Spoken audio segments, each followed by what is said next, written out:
avec l'approbation d'un protocole de coopération entre la ville de Montreuil et la ville de Bethsira pour l'année 23, délibération numéro 6. Qui est contre? Qui s'abstient? Unanimité, je vous remercie. Pardonnez-moi. Une abstention, c'est noté, Madame Mazet. Délibération numéro 7 pour le RCPDP et le projet GEREST. Pas de demande d'intervention. Je mets aux voix contre, abstention. C'est noté, Madame Mazet. Adopté. Les subventions pour les projets dans le cadre de l'appel à projet de solidarité internationale en son édition 23. Bon, on est sur de la solidarité internationale, donc des formes de coopération décentralisée. On voit qu'il n'y a plus le Mali, et pour une raison qu'on connaît, mais dont on espère que peut-être... enfin, on a pu espérer que de récents événements pourraient éventuellement changer un peu la donne, mais ça n'a pas l'air gagné. En tout état de cause, ça me permet de reparler, parce que la solidarité internationale, c'est évidemment indissociable de la migration économique et des migrants qui sont ici. Je vous annonce que en ce moment, la police est à nouveau en train d'expulser les jeunes du parc de la Sapinière, où ils avaient trouvé refuge, avec l'accord du maire de Romainville en plus. Mais comme c'est un parc départemental, il y a eu manifestement une plainte déposée par le département. Merci la majorité, en tout cas le président du département. Et donc, intervention de police, qui je pensais avait un peu autre chose à faire ce soir, de ces jeunes, qui vont encore repartir en errance. Et j'aimerais savoir, vraiment je le demande, y a-t-il vraiment eu une plainte d'Est Ensemble posée en tant que gestionnaire du parc des Beaumonts pour qu'il y ait une intervention d'envergure de la police et de la gendarmerie l'autre soir pour virer ces jeunes du parc des Beaumonts?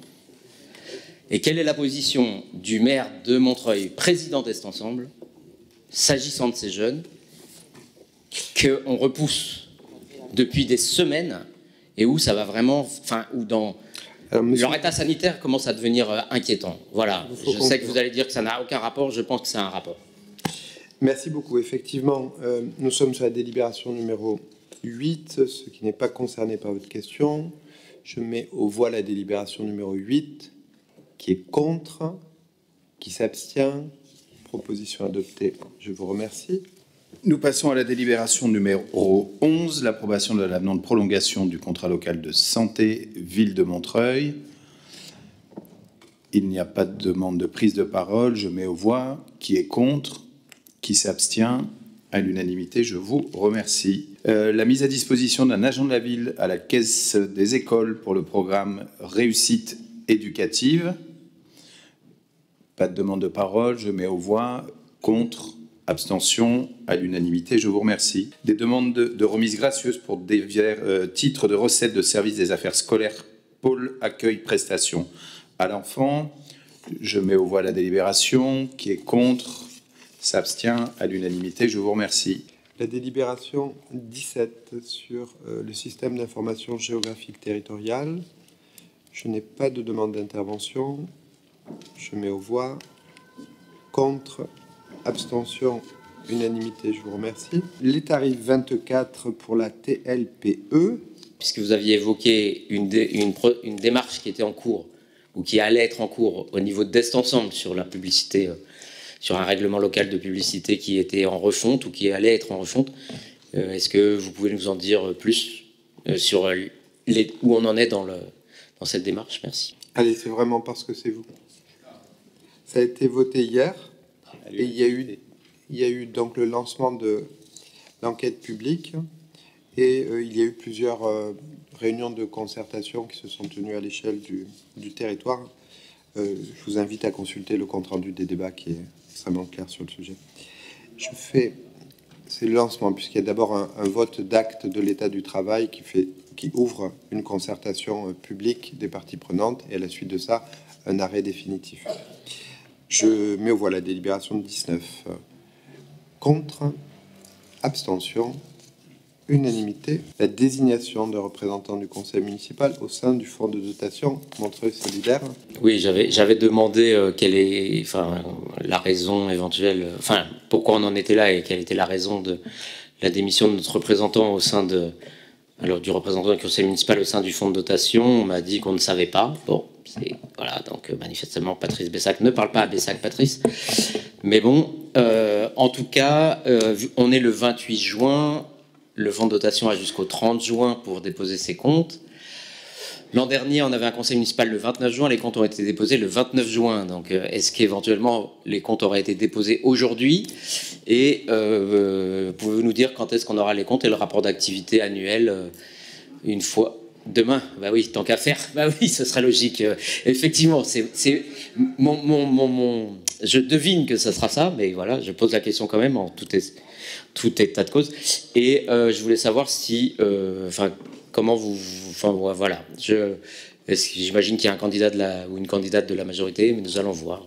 Voilà, s'il y a un appel à candidature. Oui, donc je vous confirme qu'il y a un conseil d'administration qui s'est tenu hier et qui a du coup arrêté les comptes, les a transmis au préfet et permettra qu'il vous soit envoyé dans les conditions prévues par la loi, envoyé au préfet naturellement dans les conditions prévues à la loi et transmis comme c'est l'engagement auprès de l'ensemble des conseillers municipaux. Et le candidat pour le candidat est une candidate, Dominique Attia, en l'occurrence. Est-ce qu'il y a...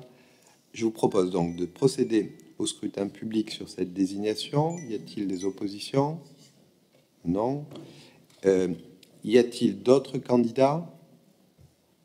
Pas d'autres candidats. Donc, conformément à l'article L21-21, Madame Attia est réputée élue et désignée. Deux non-participation au vote, c'est dûment noté. 3. Les non-participations au vote, pouvez-vous lever la main, s'il vous plaît? 1, 2, 3, 4, 5, 6. 6. Présentation du rapport relatif à l'utilisation de l'attribution du Fonds de solidarité des communes de la région Île-de-France, dont la ville a été bénéficiaire en 2022. Vous l'avez reçu. Je n'ai pas de demande. Nous prenons acte de la présentation. 23 pour la SAHLM Immobilière 3F, la garantie d'emprunt. Je mets aux voix qui est contre. Un vote contre, qui s'abstient. Proposition adoptée. 24, la garantie d'emprunt toujours pour Immobilière 3F. On a une question sur ces questions de VFA et d'accession sociale à la propriété, mais qu'on n'aura pas de réponse ce soir, à l'évidence, comme d'habitude. Je tentais ma chance là pour essayer de comprendre en fait quelle est la politique de la ville sur un certain nombre d'opérations comme ça ou comme d'autres, pour lui permettre en fait de vérifier que les bailleurs ou les opérateurs respectent en fait l'ensemble des critères d'éligibilité des accédants, notamment en VFA là,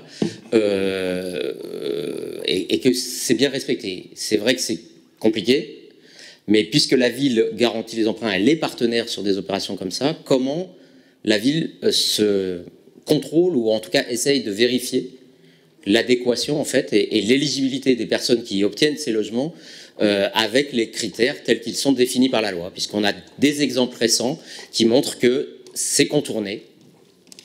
Alors régulièrement, je ne sais pas, mais il y a des exemples de contournement évident des règles d'éligibilité, notamment pour l'accession sociale à la propriété avec Copimo. Je vous invite à vous rapprocher de l'élu au logement pour préciser les questions. Après, il y a aussi le cadre légal qui s'applique s'agissant du respect par les sociétés HLM de la loi et du coup des contrôles afférents par les organismes dédiés du monde HLM. Je mets la délibération 24 aux voix, qui est contre, une voix contre, qui s'abstient.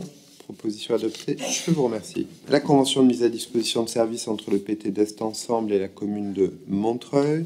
Pas de demande d'intervention. Je mets aux voix, contre, abstention, unanimité. Je vous remercie. 26 pour les emplois saisonniers. Pour les séjours de centre de vacances été-automne 23 et pour les séjours jeunesse printemps-été 23. Pas de demande d'intervention. Je mets aux voix, contre, abstention, unanimité. Merci beaucoup. Les emplois saisonniers, délibération 27, hors animation pour la période estivale 23. Je repose une question que j'ai abordée en début de séance quand on parlait des apprentis. La ville, contrairement à ce qui m'a été répondu en disant on ne voit pas de quoi vous parlez, moi j'ai vu, de mes yeux vus, et j'ai été interpellé sur les réseaux sociaux d'annonces de la ville de Montreuil pour recruter des vacataires. Des vacataires pour notamment, en l'occurrence, le centre de vacances d'Alvar. Des vacataires avec des taux horaires vraiment indécents et indécents par le bas. C'est pas... Voilà. Là, en l'occurrence, vous repassez une délibération sur les saisonniers parce que vous aviez mis des rémunérations trop basses et qui ont empêché de recruter. Mais les vacataires, c'est encore pire que les saisonniers. C'est-à-dire vraiment, c'est le lumpen prolétariat de... ouais, j'ai quelques références marxistes encore. Mais de la fonction publique territoriale. C'est-à-dire, ils n'ont aucune des garanties, aucun des droits qu'ont même les saisonniers dans la fonction publique territoriale. Pourquoi recourir à des vacataires alors que vous pouvez recourir à des saisonniers en l'occurrence? Donc qu'est-ce qui fait que par moment vous décidez que ce sont des saisonniers et d'autres moments ce sont des vacataires? Alors que c'est pour les mêmes boulots apparemment, puisque c'est pour être chef de camp à Alvar, a priori ça pourrait très bien être un saisonnier ou une saisonnière. Merci beaucoup. Merci. Donc là nous sommes sur la création des emplois saisonniers. En l'occurrence. Manifestement, vous n'écoutez plus en fait les questions que je pose parce que voilà, je demande comment se fait le choix entre saisonniers et vacataires. On est sur de la création de saisonniers. Donc là, il a été choisi de faire des saisonniers. Et comment se fait la répartition entre saisonniers et vacataires sur ce type de poste? Je n'ai pas vu l'annonce dont vous parlez. Donc je ne sais pas si la personne qui l'a rédigée a en quelque sorte commis un abus de langage au moment de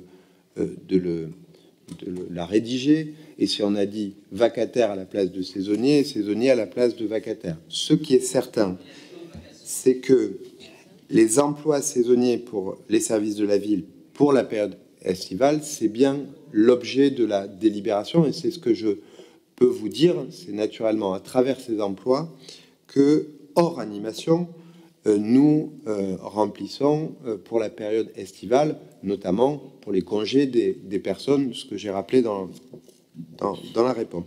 Je mets aux voix la délibération 27, qui est contre, qui s'abstient, opposition adoptée. Je vous remercie. Nous passons à la délibération 28 pour les modalités de mise en œuvre de rémunération des astreintes. Modification en lien avec l'évolution de l'organisation des services et des missions. Donc je mets la 28 au vote, qui est contre, qui s'abstient, unanimité. Je vous remercie. Je vous confirme que la modification concerne bien uniquement un poste au cimetière. Il s'agit de prendre en compte l'évolution d'une situation individuelle au regard du déroulement de carrière, tout en assurant la continuité de service. Les autres modalités de versement des heures supplémentaires restent inchangées.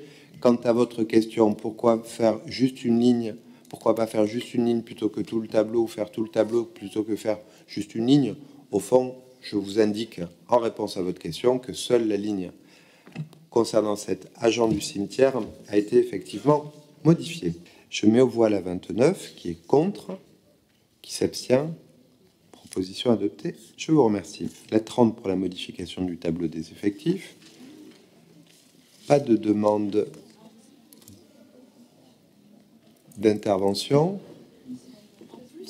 Je mets aux voix, qui est contre, qui s'abstient.